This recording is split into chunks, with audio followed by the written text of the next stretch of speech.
Um, oh no, I need to relog back into Restream really quick. There we go. That should I that hate should that. get it. That's so annoying. It is. It is. Uh, uh, what's it called? There we go. Streamlabs has me do that. Like every day I have to log back in. Mm. Don't know why. Yeah, that's It's weird weird. because my Streamlabs doesn't ask me to log in at all, but That's weird. my Restream did for some reason. There it is. All right. Good. So we are live right now. I'm just All gonna right. share it in the groups here. Make sure. There we go. Waiting for the notifications. I show we're up on Facebook, so we should be up on Mixer and everywhere else as well. Checking YouTube. Yep, there we are. I see it on YouTube.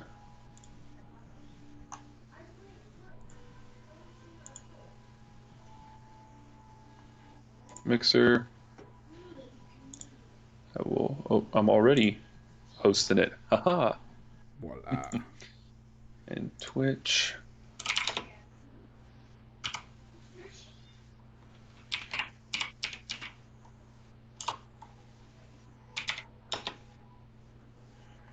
Here we go. And we are Mute live. that so I don't hear myself. Yeah, I always forget to do that. Yep. All right. The only one that I don't see yet is Facebook, but I've got us on YouTube, Mixer, and Twitch. I got the Facebook is on the Con Culture Podcast website, so but we are Right. That's showing online all over where the I'm place. at. Maybe I just need to. And I put it in the Facebook group too. Oh, there we are. All right. Cool. All right, we're all going. All systems and wheels a go. All right. There we go. Audio version of the podcast, live version of the podcast. We are ready to start All right. Culture DLC. That is the makeshift DLC. name. I liked it. It's one we kicked around, Brandon and I, the first time we did this thing. It was one that we had kicked around for a name, and it just always stuck with me. I always liked the idea of this being like some DLC, some extra content from Con Culture Podcast. So Free DLC. Free DLC. So yes, this is Con Culture Podcast DLC, which is our gaming edition, and we discuss all things games, news, trailers, gameplay footage, or lack thereof gameplay footage. Coming soon. Yeah, Coming soon. It's in the works. It'll be there. It'll be there. But yes, this is the video game version of our podcast, and it has been a pretty news-filled couple of weeks, and we've had some cool stuff revealed, some really amazing jaw-dropping trailers that have us excited as fuck, and some underwhelming stuff that kind of let us down. But we're not giving up hope because I think in the end we'll get what we're supposed to probably this summer. But our first topic of the day that we're going to start off with is our game review. Everybody and their mother knows about this game, and they know that this game has been released. Brandon actually played it, not only, I think, one playthrough, but you're also playing through on hard as well. Yeah, so I guess technically this will be my third playthrough of it because I jumped around chapter. Once you beat the game, you can jump around chapter to chapter. But now I'm really like now I'm going chapter by chapter on hard. Yeah. But I'll let you introduce it and then you can throw it over to me when you're ready and I'll start talking about it. Yeah, so Brandon played, like I said, he's done a couple of playthroughs of Final Fantasy VII. The remake, they call it a remake. Brandon tends to think it's less a remake, more of he'll fill you in on what he feels, kind of a reimagining. But yeah, he played it multiple times and he's going to give you his thoughts on it. So Brandon, take it away on what you thought of the game. What were your thoughts on it? Okay. So Final Fantasy VII, I'm going to try to get through this without choking up or shedding tears or anything because the game holds a very special place in my heart. When the original game came out in 1997, I was 13 years old, and the game really helped me understand things that a 13-year-old at that time didn't or couldn't, and it taught me to cope with new feelings, certain feelings that I had before there was the internet and I could go out and look at a YouTube video or follow somebody on YouTube or something to get those answers. So, that being said, um, when I first started the game up and I got to the main menu, I immediately started choking. And the reason for that was because it's just like the original game. It Yeah. has that melody playing in the background, and it's remastered and it sounds amazing. And then I hit the start button, and it's just I had to set the controller down and just kind of like take it in, because looking at the start menu and even now kind of talking about it, I can already feel myself kind of choking up about it a little bit. But the start menu is exactly how it was in the original game. You've got Cloud's Buster Sword that's there with a black background, this bright light shining on it, and then on the left side it gives you the options for new game, continue, load, and stuff like that. And I thought for a second, like, I, I, I said that I had to put the controller down and just kind of take it in. And it was at that moment that I realized that after 23 years from the original and 15 years from the tease of a possible remake, Hmm. I was back. I was back in Final Fantasy VII. I was back in that world. I was back with those characters. And then I was off to the races. Now, what you have to understand is that this game here, it's the first half, or if I was the game designer, I would say the first third, because the original game came on 3 discs. So I think it would be fitting that this game being broken up in different episodes, it would come in 3 separate episodes, just like the original game came on 3 separate discs. And this segment, this first game, is really only about 3 to 5 hours of the original game, so it's a very short segment. Hmm. So, with that in mind, they did a fantastic job of stretching the game out to 40 plus hours. My first playthrough, I ended at 36 hours. But with that, there's going to be some filler. Some of the filler that they threw in there, some new side quests that weren't in the original. Uh, some of the things that I didn't quite like about it was there was some like forced walking spots where it forces you to go at a slower pace to kind of stretch out, make it take a little bit longer. And then there's a lot more dialogue. They did a really good job at refining the narrative of the game and kind of flushing the story out a little bit better, Yeah. just to make it to update it for a modern audience. Because the original game, the story, while it's good and it's there, it has its issues. Um, some of the filler is cringe. I want to point that out. There's one character that you meet at the very beginning. Her name is Jessie, and she's she's a very thirsty girl. We'll say that. Um, and like I said, some of it's cringeworthy. But then there's other characters that you meet, where the cringe is more charming and fun. Wedge, for example, is a character that kind of comes to mind. His interactions, while they can be cringeworthy, it's fun, it's funny. Yeah. You enjoy it. But again, most of the changes to the game to kind of stretch it out and stuff were to tighten the narrative up and make it just flow better. Um, this is very much a JRPG, and with that comes some of the mistranslations, as far as just how the characters sort of act.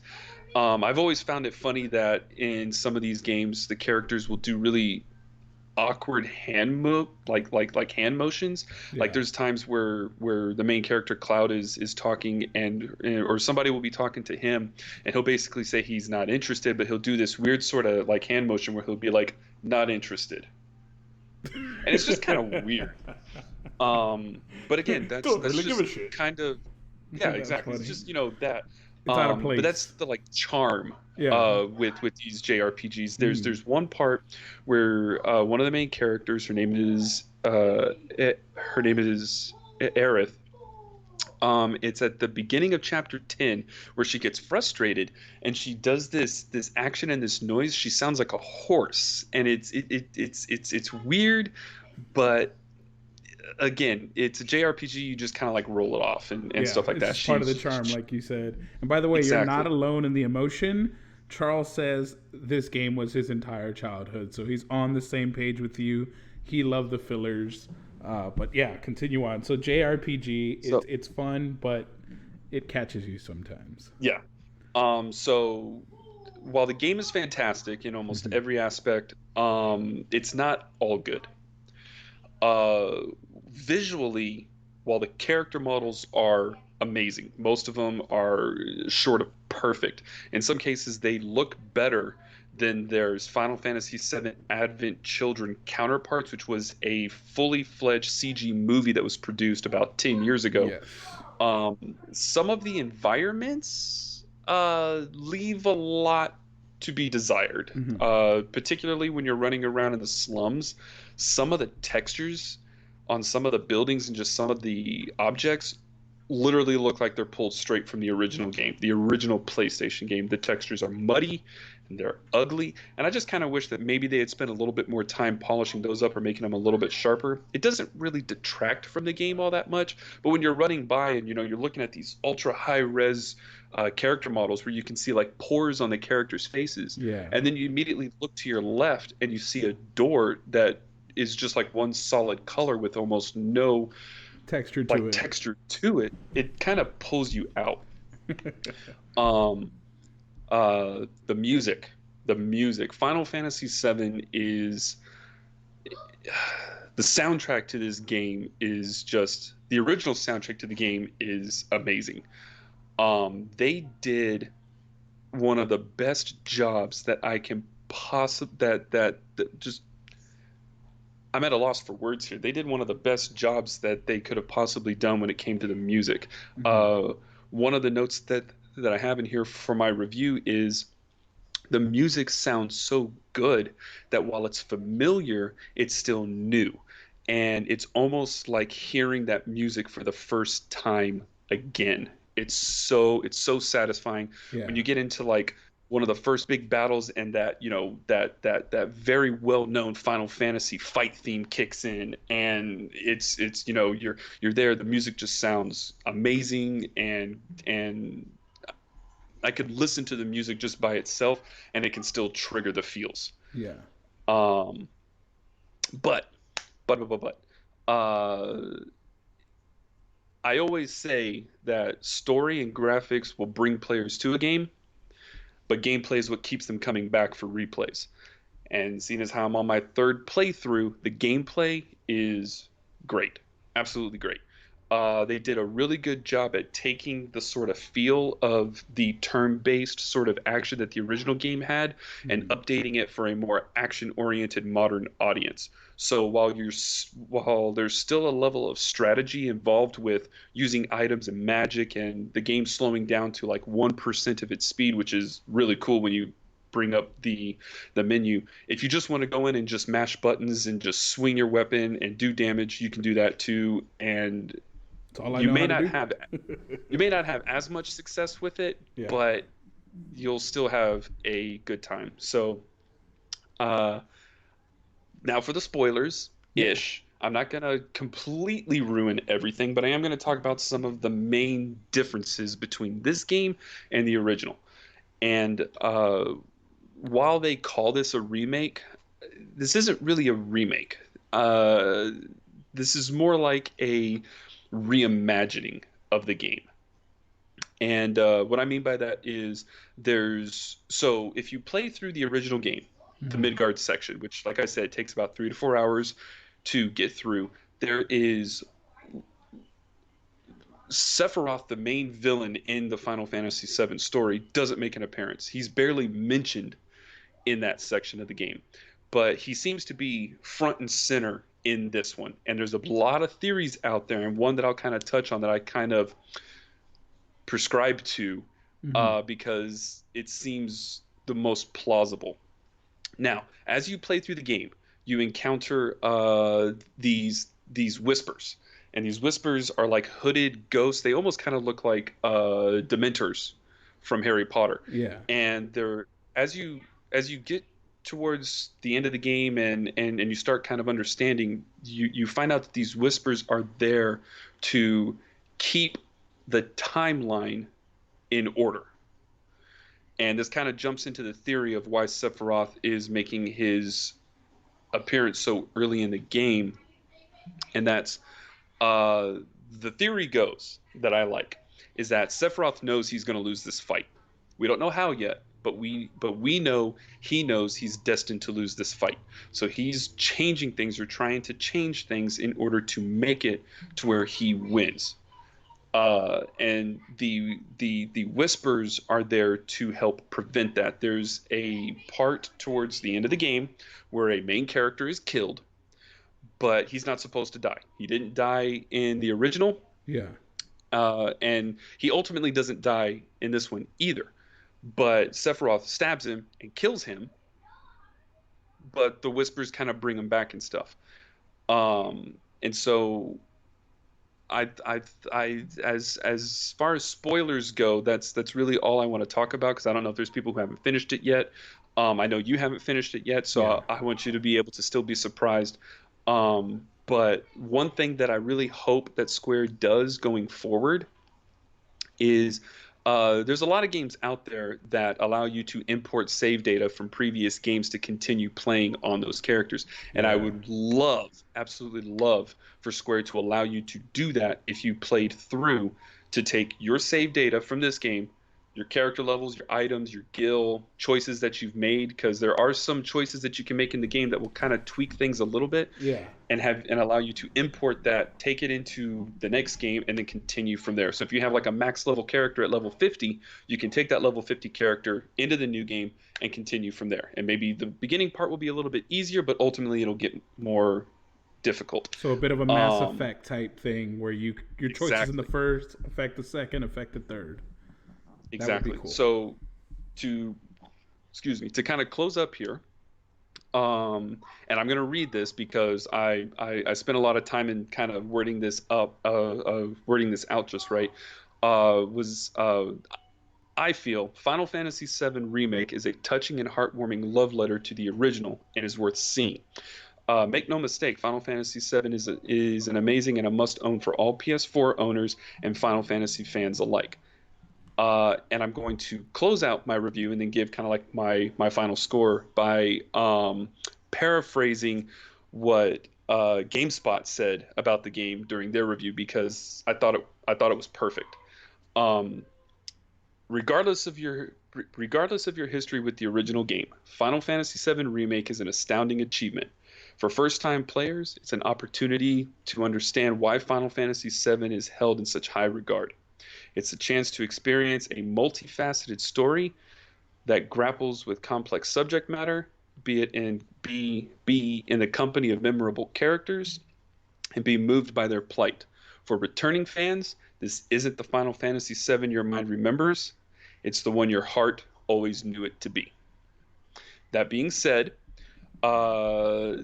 given some of the technical aspects of the game that kind of bring it down a little bit for me, I'd have to give it an 8. But that's not saying that it's any worse than like God of War, which I gave a 9. Yeah. It's just saying that this game misses the mark in a few spots, and if they tweaked those just a little bit, this could easily be a 10, easily. But it's just running by some of those textures, man. It immediately kind of pulled me out, and I was like, man, this is just. And then that's all I focused on for a while. Mm-hmm. But from the tweaked story to the amazing music to the fun gameplay, this game is easily up there and should be on everyone's must-own list. It is a fantastic game, and if you don't own it, buy it. If you can't buy it, steal it. Don't steal it. But if you can borrow it from somebody, borrow it from somebody. Steal it from Brandon. Play it. Break into his house. Well, mine's digital. And take mine's, it from him. mine's, Take his whole mine's- PS4. I guess you could do that. But yes, if buy it, play it, borrow it, Yeah. experience this game. It's a monumental game, and then go back and play the original. That's good advice there. And Charles said he loves the news that got put out from Ultmania that was put out in Japan today about Final Fantasy VII Remake. I'm not sure what you're talking about, Charles. Ultmania dropped a story on them, I guess. I wonder if it has anything to do with the fact that the producers have said that they're not going to be changing anything going forward. I wonder if that's what it was. In Because regards I to know the that there original was. game story, you mean in So regards yeah, to the original gameplay, they're going to stop? Because that did anger some people. That's the gripe that I got from Final Fantasy VII original fans, were this is not my Final Fantasy VII. I saw a lot of those memes, and I got some angry messages about it not being the game they love, they remember. But they didn't go as far as to say it was a bad game. It just wasn't the game they were expecting, I think it was. I have also heard that while this game is called a remake, it's actually once the whole story is out and finished and we know why things were changed and stuff like that. Yeah. There's this other theory out there. This is actually more of a pseudo sequel than an actual remake. That while this is involving the same characters and the same sort of storyline, stuff has been tweaked in a way that, again, with Sephiroth, this Sephiroth that we're fighting is the one from the original game. Knowing he's going to lose, jumps timelines in order to kind of tweak things to make it to where he won't lose. So in that sense, this could be kind of a pseudo sequel to the original Final Fantasy VII. Okay. That's another theory that's out there too. But I mean, we won't really know until the next part comes out, and I swear to God, Square, if you make us wait another 15 years, bodies are going to drop. It'll be out on the PS6. You'll get it there. All right, but that's Final Fantasy news. But we got some more great news and a great trailer this past week with Assassin's Creed Valhalla. I love that. I think Assassin's Creed Ragnarok was a pretty dope name, but Assassin's Creed Valhalla sounds dope as shit too. So, Star Trek reboot type thing. What the? Oh, yeah. Mel said it's a Star Trek reboot type thing where it's a sequel, but not a sequel. Yeah. Kind of, maybe. Like that is one of the theories. There's characters. Is that your mic or my mic? I think that was your mic. Where? Somebody's mic was going.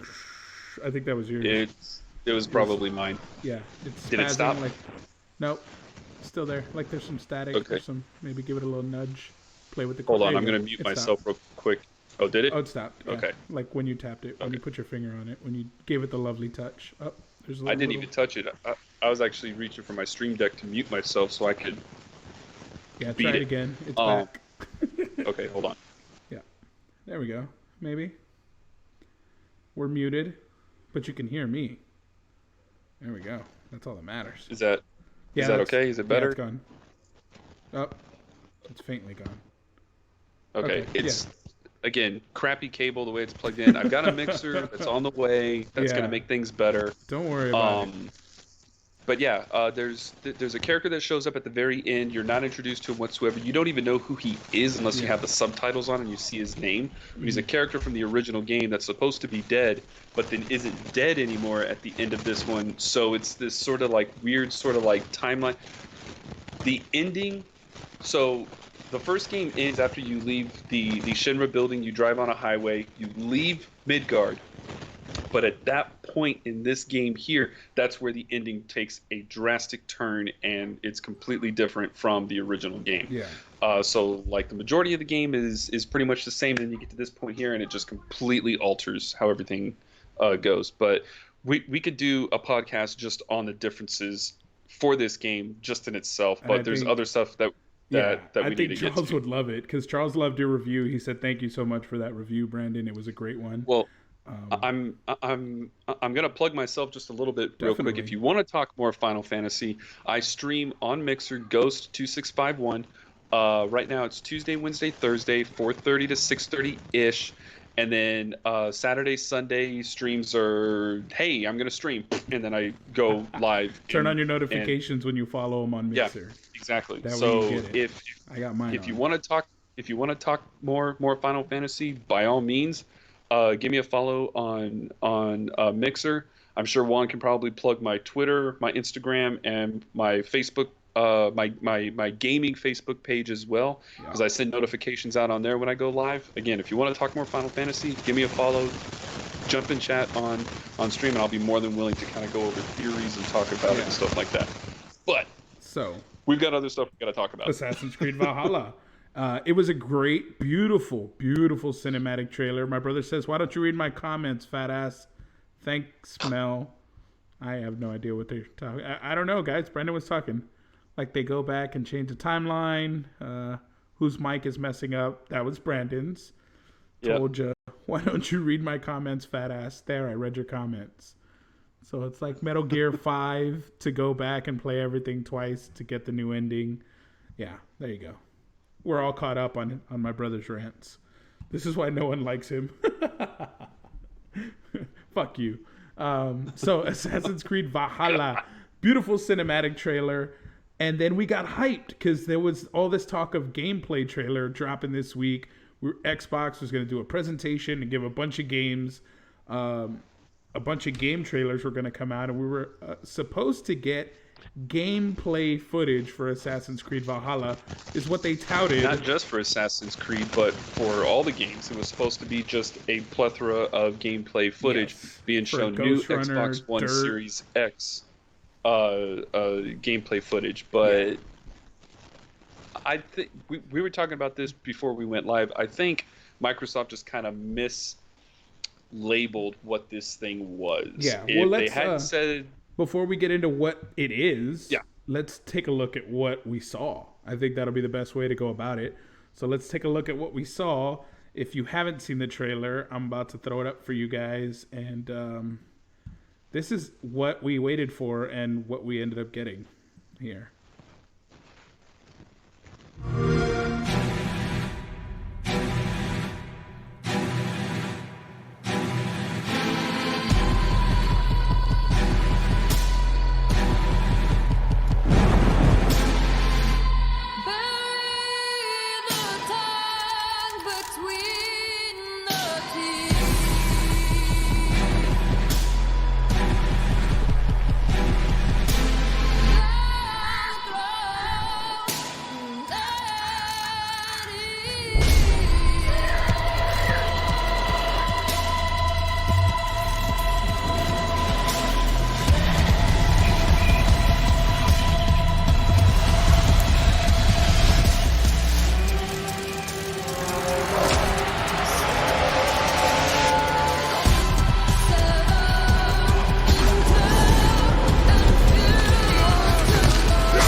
Assassin's Creed Valhalla, available holiday 2020.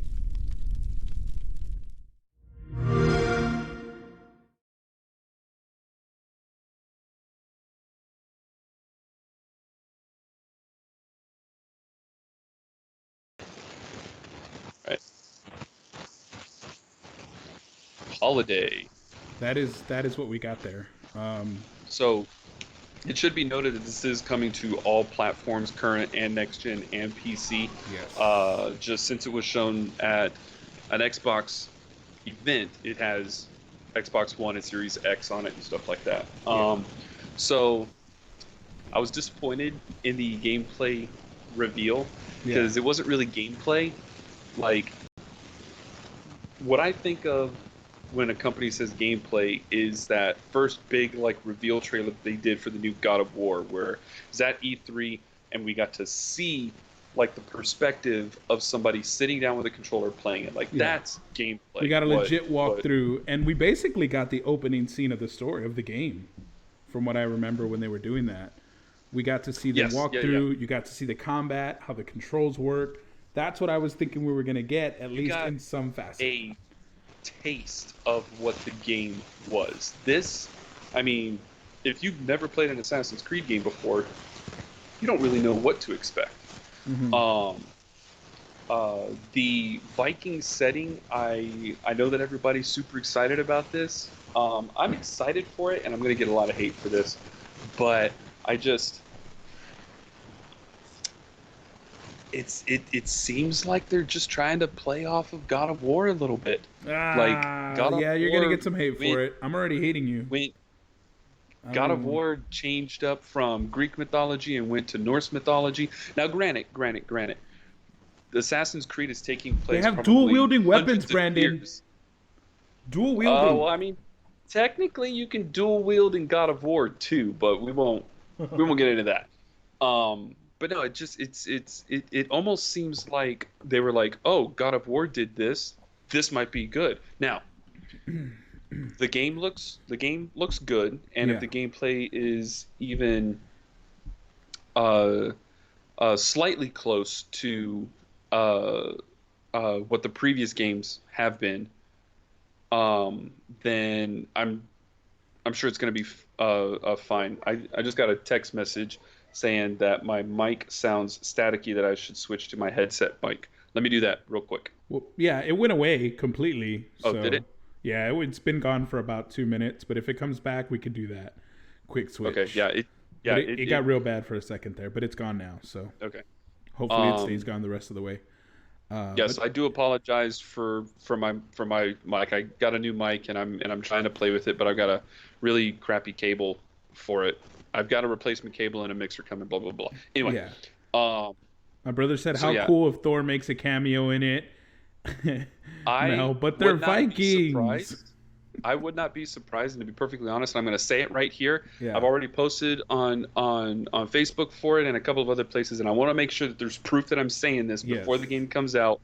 Mjolnir is going to be a precursor civilization item or weapon. At some point, your character is going to find Thor's hammer, and it's going to have the same sort of look as the Apple of Eden or the Pope's staff from Assassin's Creed 2. Yeah. And they're going to explain that this was an item that was created by the precursor civilization that has whatever abilities it has. And I was thinking about it more. What if it's an item that allowed the precursors to control the weather, hence why it's able to call down lightning? Okay. Okay. So I'm saying it right now. I'm on So board with that. That So would be if pretty it cool. does happen, I can be like, oh, in April or on May 8th of 2020, months before the game come out, I called it. There it is. There's the proof. Yeah. Yeah. But no, we'll have yeah, it. I have no doubt that either Thor's hammer, Odin's eye, or some other Norse. Odin's eye would be a good one. We do get a glimpse of Odin in the cinematic trailer. So Which is why I'm saying, what if Odin's eye is some sort of a like genetic ability that then allows future assassins to be able to have the eagle vision, where they can see through and sense stuff through walls, because the eagle vision changed with Assassin's Creed Origins, I think, where it was an actual eagle that allowed you to see. Prior to that, like as the assassin, you could sense where your target was, even on other sides of like walls and stuff. So what if Odin's eye is a genetic ability that allows you to see through objects, and then that's where passed down through the lineage, that's where that eventually comes from. But anyway, that would be pretty dope. so yeah, I've said time and time before, I'm a huge Assassin's Creed fan. Ubisoft could literally shit in a bag, set it on fire, and say that's an Assassin's Creed game, and I'll probably get it and play it. So I'm gonna end up getting. I would buy it. I don't know if I'd play it all the way through, because I bought every game they've come out with. We've played parts of all of them. But I have played and beaten every single Assassin's Creed game, including Rogue. I haven't beaten anything since Ezio. The Ezio trilogy was the only thing that I beat and found everything and really went in on. But this one's going to change that. I'm definitely going through the mix in this one. Not Odyssey. There was one or two Assassin's Creed games that were even on the PSP that I played. So yeah. Yeah. One, maybe. No, two. Was it I think there were two. Syndicate? Syndicate, Black Flag, one of those? No. It was A an PSP Altair version story. only? Yes. Oh wow. So there were two PlayStation Portable, or one was a Vita or something. There was an Altair story, which I can't remember the exact name of. I played that one, Yeah. and then I think Assassin's Creed Liberation, which was kind of a side story to Assassin's Creed 3, Yeah. was also on either Vita or the PSP. But that one eventually came to console, and I played that one on My console. brother, But my brother says the person they're hooking up to the Animus, the character's name's going to be Donald Blake. Just watch. For those of you that don't know, Donald Blake is the alias that Thor uses when he's amongst the humans, and it's actually used in the Thor movies. and Thor, yeah. Yeah, it's actually used. He's Jane's boyfriend. Donald Blake is Jane's Dr. boyfriend. Donald Blake. Dr. Donald Blake. That's right. Dr. Donald Blake. So yeah, that's a cool But little anyways. nod. That would be a cool little nod. I would get down with that. I would vibe with that. But I don't know how they, just be going into the Marvel thing. I think they're gonna go more mythology Thor than Marvel Thor. So, Yeah. but it would be a cool It's- little nod for those who. I would love for them to flush out the real world story a little bit more. A lot of people don't like the real world or the modern story. They Yes. just want just the assassin story. Just put me in I'm one of the Viking few clothing people- and give me axes. That's all I want. I'm one of the few people that actually got interested in the real in the modern world story with Desmond leading all the way up to Assassin's Creed Yes. 3, and then when his character was, spoiler, killed off in Assassin's Creed Which 3. I hated. I was I like, what hated the that. hell? I thought we were gonna get something with Desmond and maybe have a Spider-Man like game where we can scale New York City Well, buildings or run through so modern day they- settings. They hinted at, I think it was Black Flag and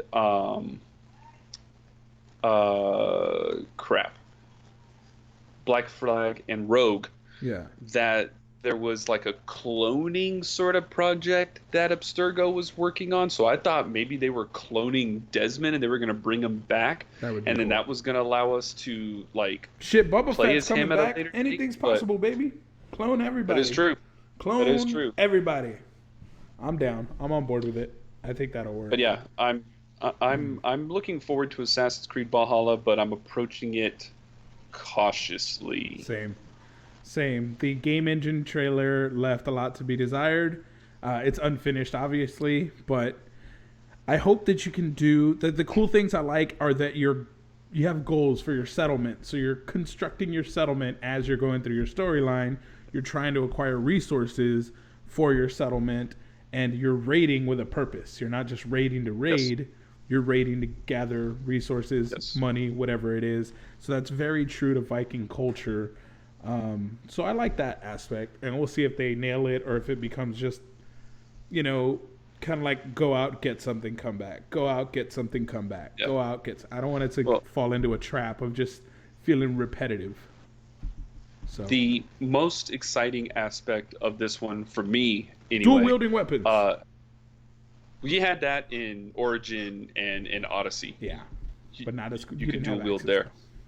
though. But the game director for this one is the same guy who did Assassin's Creed Black Flag. Oh, And Black Flag is probably one of the best games in the series, even though I consider it more of a pirate game than an Assassin's Creed game, because you don't really start doing the Assassin's Creed stuff really until Yeah. the last eighth of the game, because it isn't until the last eighth of the game that Edward fully adopts the assassin persona and starts following their mantra and what their goals are, and realizes that there's something bigger out there than just pillaging and plundering and being a pirate. yeah. Now, But- speaking of that, the moment that you're talking about the persona and all that, but the trailer, jumping to the cinematic trailer, how did you react when the hidden blade came out and it comes right out of the dude's face and retracts into there? How did you react on that particular scene where you think, oh So- shit, this guy's done for, and then the hidden blade comes out and then giving that true Assassin's Creed little mwah, kiss? So The hidden up blade. to that point in the trailer, Mhm. I thought that Ubisoft was going to do something similar to what they're going to do in the next Watch Dogs, Yeah. where you're playing a character, and if that character dies, they're dead, and then you start playing another character that kind of picks up the mantle and keeps going. Yeah. Because it looked like that this guy was done for. Like Yeah. that big berserker guy had his blade Yep. on his Static's throat. back. He looked behind him. The guy was like, "Yeah, go ahead and do it." And he was about to pull through, and all of a sudden he gets punched in the face. And as soon as that happened, I was like, he just got stabbed with a hidden blade. I didn't realize that it was in the eye. That was I pretty thought dope. maybe he had, because I was still under the impression Thinking it was that in the neck. Yeah, I was still under the impression that it was a hidden blade underneath the wrist, and he kind of like went up and like under and into the guy's throat. But when they pulled back and the guy dropped and he started pulling it out of his eye, I was like, I screamed like a little girl. That is very Viking-esque. Yes. And then they put out another trailer where they kind of break down, where they talk to the game director, the lead story guy, and then like a community guy are talking about the trailer, and they're saying that they put the hidden blade. There's a reason the hidden blade is on top, and you learn that as you play through the game. But ultimately, it comes down to a Viking, a warrior race wouldn't hide a weapon like that. He'd put it on top, front and center, so that everybody sees it. Yes. And I was like, that seems really cool. That's cool attention to detail. I hope Mel says she's looking forward to the telling of historical events. I hope they have the little that we do know, because a lot of Viking culture is storytelling, and it comes from Icelandic tales that we found. But I hope we have a Ragnar Lothbrok. I hope we have a Bjorn Ironside. I hope we have a the first king of the Vikings, first king of the Danes. Fuck, his name escapes me right now. But I hope we have characters like that. Like, I know we have, I think the static's back on your microphone too. So you might want to do the switch to the headset. Okay. You might want to do the switch to the headset right now. Fuck, I know they have the king of that period is the actual king that was there. King Alfred, I think, is the main antagonist of the story. But yeah, I hope that's what I want to see. Yeah, go right ahead. That's what I'm looking forward to. I hope we have Ragnar Lothbrok, Bjorn Ironside, King Alfred, and shit, it's gonna kill me if I don't remember his name. Fuck it. King. Yep, you're good. Can you hear me? I can hear you. We can hear you. I'm now coming through here. I'm so upset at myself that I can't remember his name. Does it start with an O? Harold. King Harold. King Harold is the name. So yes, King Harold, first king of the Danes. Oh yeah, Harold. Yeah. His name is Harold not Finehair. Okay, I was gonna say. Yeah, it's Harold Finehair. King Harold Finehair. I know. I've literally really gotten into Vikings since I don't know about Uhtred. Uhtred came a little bit after that time period, bro. I went into a nerdy deep dive after watching the show Vikings and Vinland Saga. Jindis? I don't know who that is. Jindis. Talk about the Mongols, man. Genghis. So, yeah, Xbox was supposed to give us some gameplay, gave us some so-so engine trailers, not just for this, but other games. Like we were talking about Ghost Runner, Dirt. We got trailers for Dirt. We got some pretty cool indie. The indies didn't disappoint. Some of those look really cool. I'm most excited for Scorn. It's the game that looks like the artwork from H.R. Geiger. The stuff that looks like the Alien films. That game looks really interesting, but that game is 6 years old.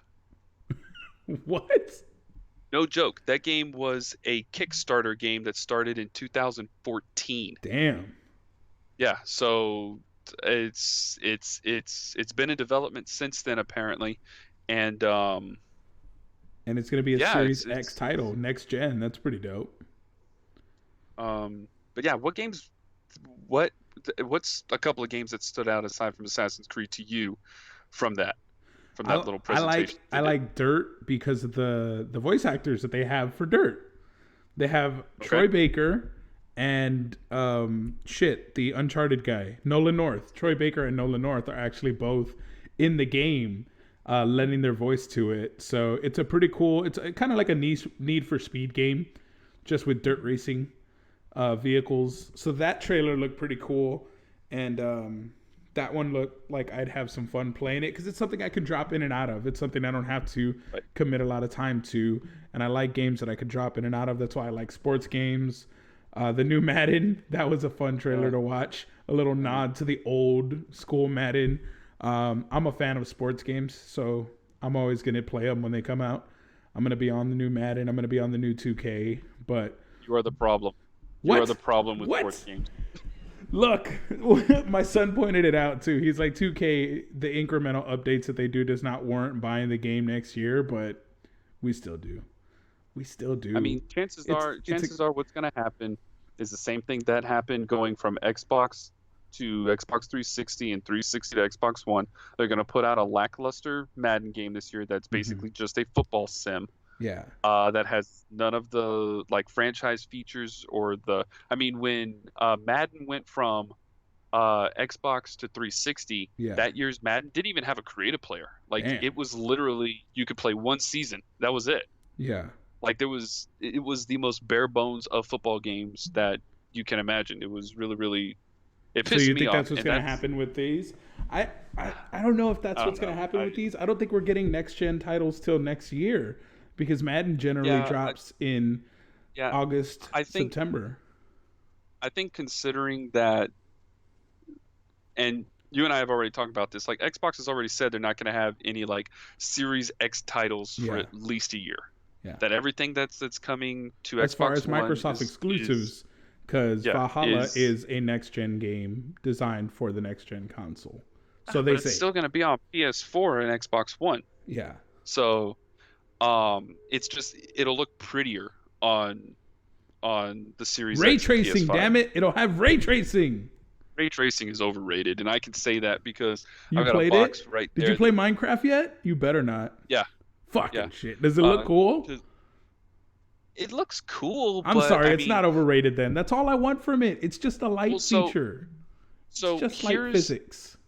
Here's the thing with it. The demo levels that you're allowed to play in look cool.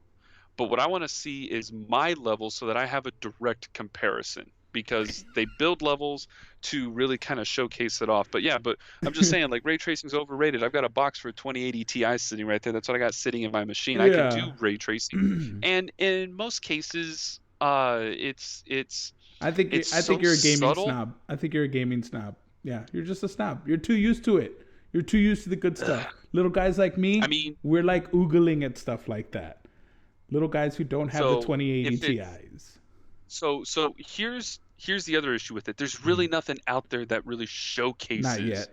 Yeah, ray I'll tracing give you that. yet. Minecraft, the Minecraft RTX update that's in beta right now, that's the first thing that really kind of showcases it off and says, hey, this is what could be done. Yeah, and this is a glimpse into the future. Some of the demo levels look really, really cool. But for the most part, it's just like, okay, it's better looking lighting. Like, fucking right, it's better looking lighting, Brandon. I like Mel's idea. In the sports games, half the season. You should only get half the season, and the rest is canceled because of Rona. And you should have no fans in the stands. That would be a good one. I don't think you should give that idea to EA because they'll start charging you DLC charging you for fans. So as far as games that I saw that really kind of jumped out, Scorn was one. Yeah. Second Extinction has that kind of like Turok feel where it's like you were just blasting dinosaurs left and right. Yeah, that was pretty cool. The medium looks like it's probably scary as fuck. Yep. Which looks like it might be kind of cool. Let's see, what else did I read? Bright Memory, which is the like Call of Duty Titanfall looking title. It was actually the like first one that they showed that actually showed what looked like actual gameplay. Yes. Interesting fact, that game was made by one guy. One guy. Now, once he put the game out, it got the attention of Microsoft or some other studio, and they were like, hey, here's a bunch more money and a team for you to take what you did and expand on it. Hell and yeah. That's what we actually saw. That's so badass. And then Assassin's Creed, Scorn, Second Extinction, The Medium, Bright Memory. Some of those games do look kind of cool, but I mean, it's all really just going to depend on what they look like when you can actually play it, because again, pretty graphics can only go so far. If gameplay sucks, you're not going to want to play the game. It just True. it just simply comes down to that. Yeah. Trey says homeschool hours equal violent. I agree. Minecraft equals homeschool hours. Hey, there's school districts that use Minecraft as there's a Minecraft education edition that actually Nice. that they use in schools. I And figured I know it'd be great this. for architecture and things like that. You could even do social studies with the civilization building and let the mobs do their thing and kind of write down what you observe. I can see plenty of teaching points, but it wasn't all Xbox that had all the cool shit. We did get a new trailer, not just Assassin's Creed Valhalla, but we got a brand new trailer for some DLC. It's not going to be free, I don't believe.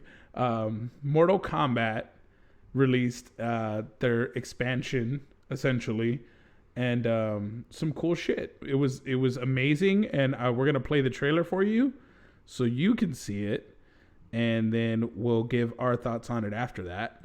But let me just cue the trailer up here.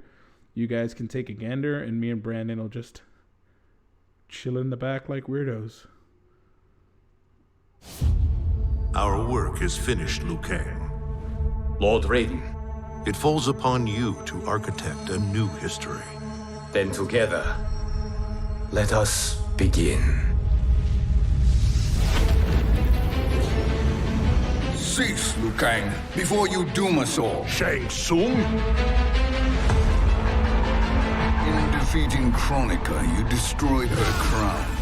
Without it, you can't restart history. Send me into the past to steal the crown from my island before the hourglass shatters. Why are we listening to this snake? Because I am a snake who's toiled beside Kronika, learning her secrets. I know them. Do you?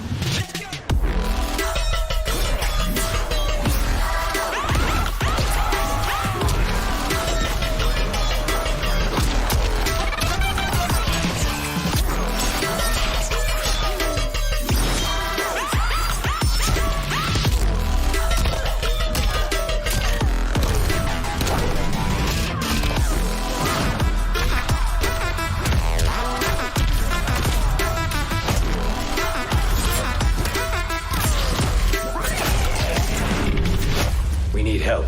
But whose help? Welcome back, Your Highness. What have you done? I must ask, sorcerer, how long before you betray us? I find your lack of faith amusing.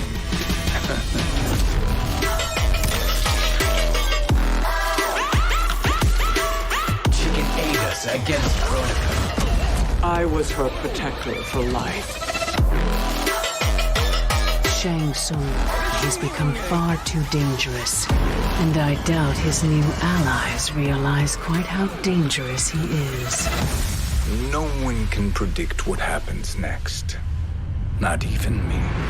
10-10, need backup now.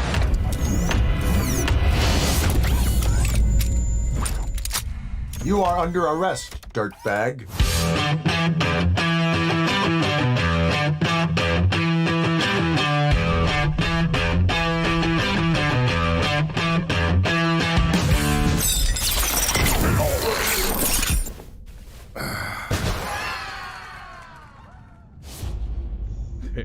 There we go. That is Mortal Kombat, ladies and gents. That is Officer Alex frickin' Murphy. Yeah, Officer That's- Alex Murphy is. It's It's that is what I'm RoboCop. most excited about. It's fucking RoboCop. That's right. You're gonna get to fight RoboCop Voice- and Terminator, though. My son wants to get it for that Voice- reason. Terminator's already Voiced in by there. Peter Weller. Voiced by Peter Weller too. Like RoboCop himself is coming back to voice the character. So the last Mortal Kombat that I played was this one here, the one that was on the freaking PlayStation, and my thing's all blurry and stuff. Yeah. Here, let me unblur it. There was this one, and the only reason why I got this one was because you could play as Kratos. So I've been out of the Mortal Kombat game for a while. Yeah. No pun intended.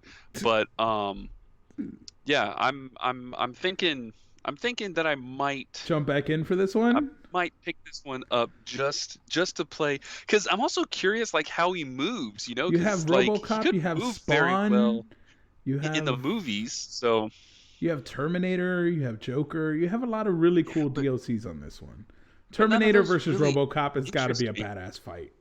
That does seem like it might be kind of cool. Yeah.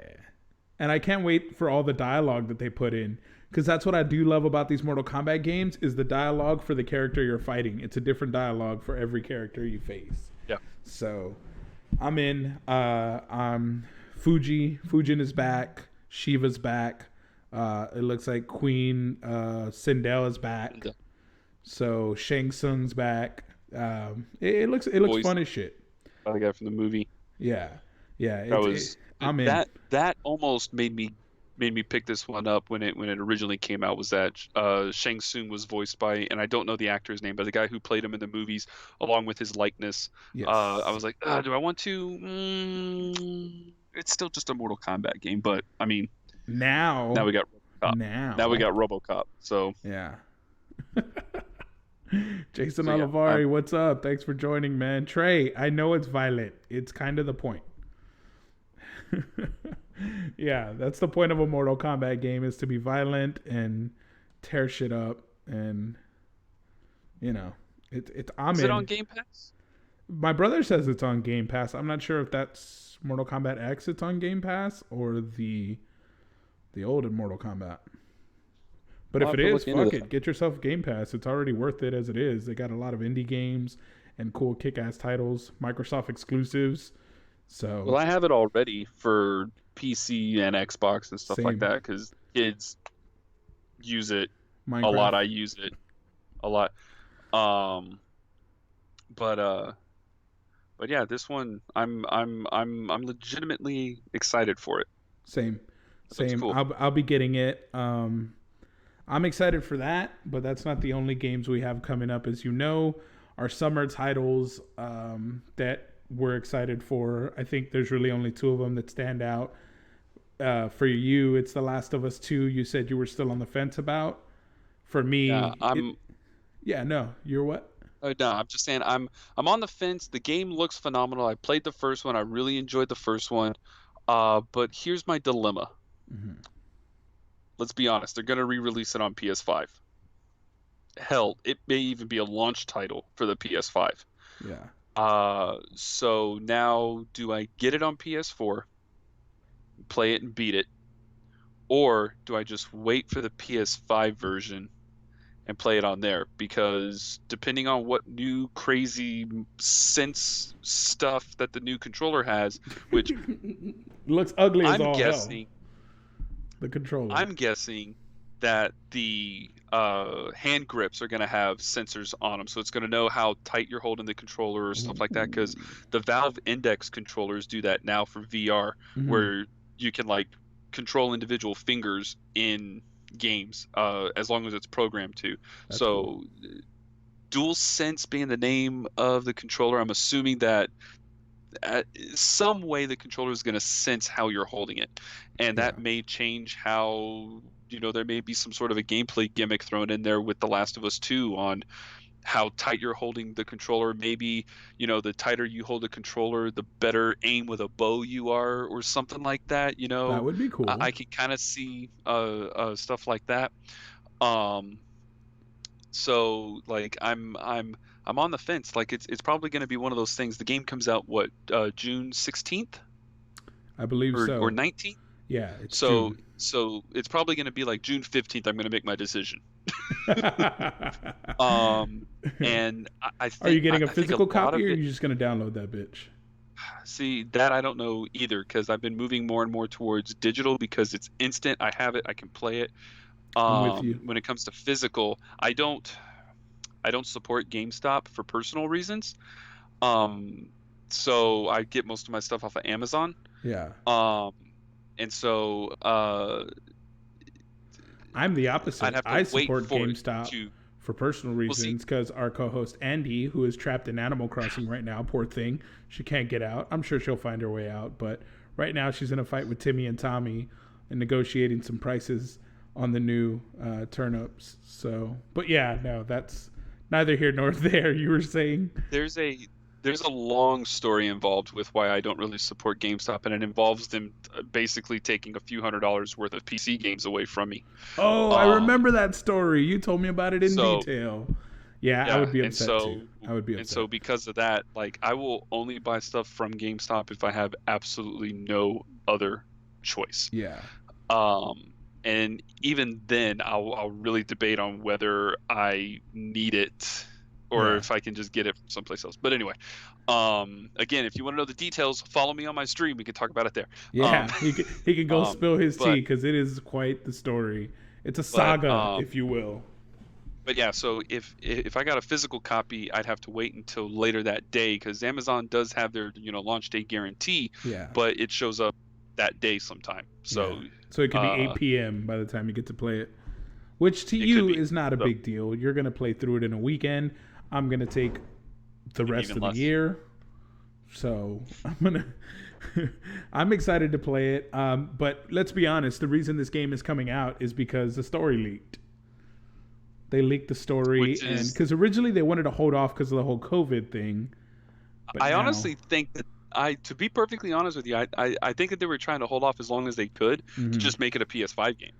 To be perfectly honest with you, or to have it launch on PS4 at the same time that the PS5 launches, so you can.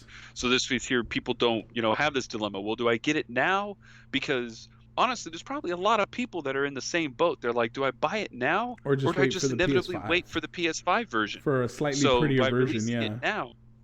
So by releasing it now, they could potentially hurt their sales, because what few people do get it may play it and then put video of it online, and then people won't buy it later for PS5 because they've already seen how the story plays out. So what's the point? You know, so it's this weird sort of business dilemma that they have. But then, however it got leaked, I've heard it was a disgruntled employee. I've heard that most people have ultimately decided that Naughty Dog was hacked and footage and stuff was actually stolen and leaked that way. I've avoided spoilers. Same.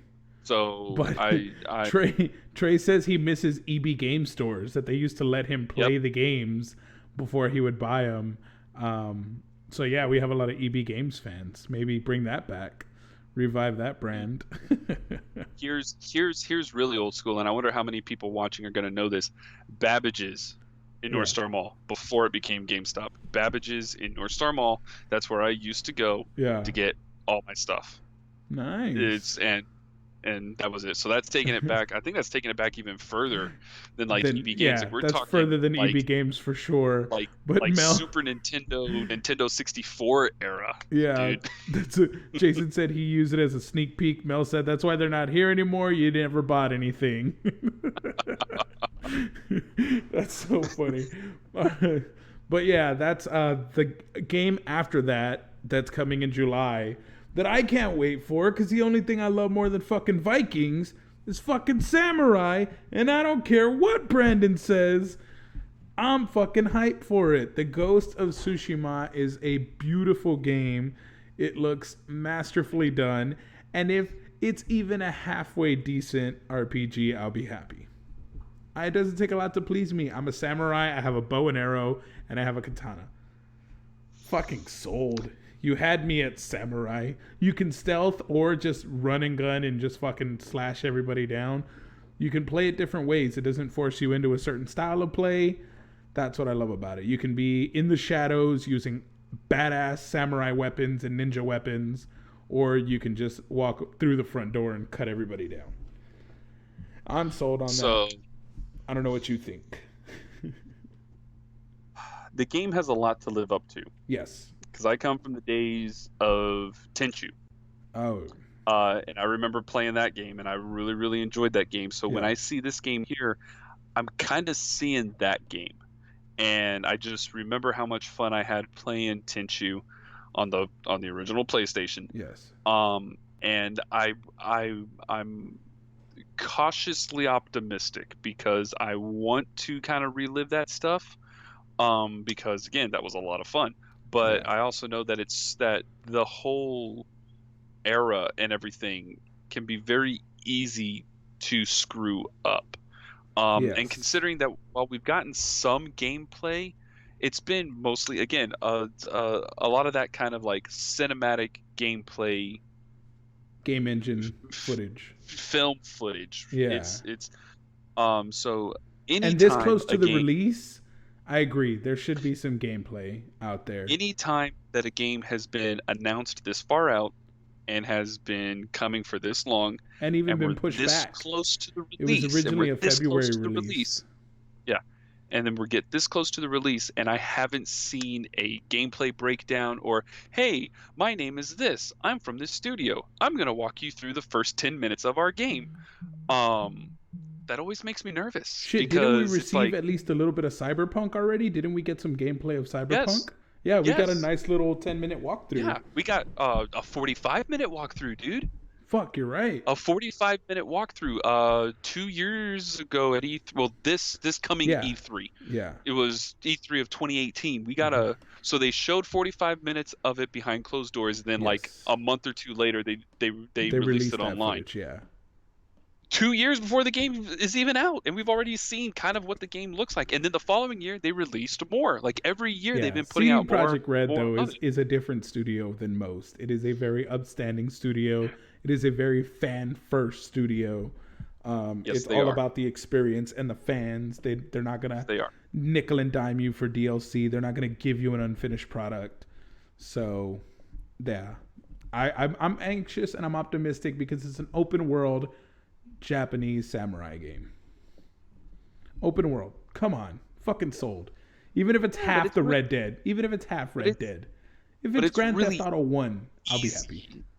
But it's really easy to screw up open world games if you've never done one before. Yeah, true that. Because there is a fine balance between having the world feeling big enough, but having enough content in there that it doesn't feel empty. Yes. So, and if a studio's never done an open world, which I can't remember off the top of my head, the studio that's making this, but if memory serves correctly, they've made the Killzone games, I think. Yeah. Is it not Guerrilla Games or something like that? I can't remember the studio either. Maybe somebody in chat can check on that for me, and If just somebody knows in the chat, drop the studio that's doing the Ghost of Tsushima. I think it's Guerrilla Games, and I think that they've done the Killzone games, which are first-person shooters, on narrative-driven first-person shooters. So, and don't get me wrong, the Killzone games are good and fun, but they're not an open-world samurai exploration type game. So, Yes. again, the game looks Amazing. Beautiful. Groundbreaking. it may replace Red Dead as far as one of the best looking games this generation. But again, on that same note, this close to its release, do you think it's going to go to PS5 as well? So do you want to get it on PS4 or just wait for the PS5 version? Like, we're at a very weird transition time frame, and this happens every year. That Every companies time there's bring a out new console, yes. new consoles, you finally see the pinnacle of what the current generation can do. This is the best that the games look, but at the same time, this is like just barely what the new consoles can do. So like, it's so You're definitely torn. You're definitely torn in the purchases. Trey says he can't wait for Final Fantasy VII remake, remade, remastered, and reloaded. It'll come. It'll come. So it'll come. I promise you, they will re-release that game on PS5. I promise you, probably right around the same time that they release it on PC. Yeah. Because the game's only a PlayStation exclusive for the first like year. Yeah, this is hilarious, man. The comments. This time it's personal. This time I like it's it. personal. GameSphere exclusive. Oh man, I'm done with you guys. Trey points out that it'll be coming in 2040. Like, we'll have to wait another 23 years for it to. That's totally okay. Fans will do it. But if it's done as well as the remake was compared to the original, I'll wait another 23 years Same for boat. a remake, remaster, reloaded. This time it's personal. Revolutions. That's Part 7. that's it. That's it for the podcast, guys. That will end on that beautiful, brilliant note. I don't think there's anywhere to go from there other than we're waiting for the next Final Fantasy VII in 23 years. Thank you all so much for chiming into the gaming podcast. Me and Brendan love to do this. As we said, Andy will be back with us as soon as she escapes Nook's Cranny. She'll be back. She's enjoying that second release of Animal Crossing, which dumped a bunch of new fish, new shit, new insects. A lot of fun stuff. But yeah, thank you guys for tuning into the podcast. We hope you enjoyed. Thanks, guys. See y'all next time.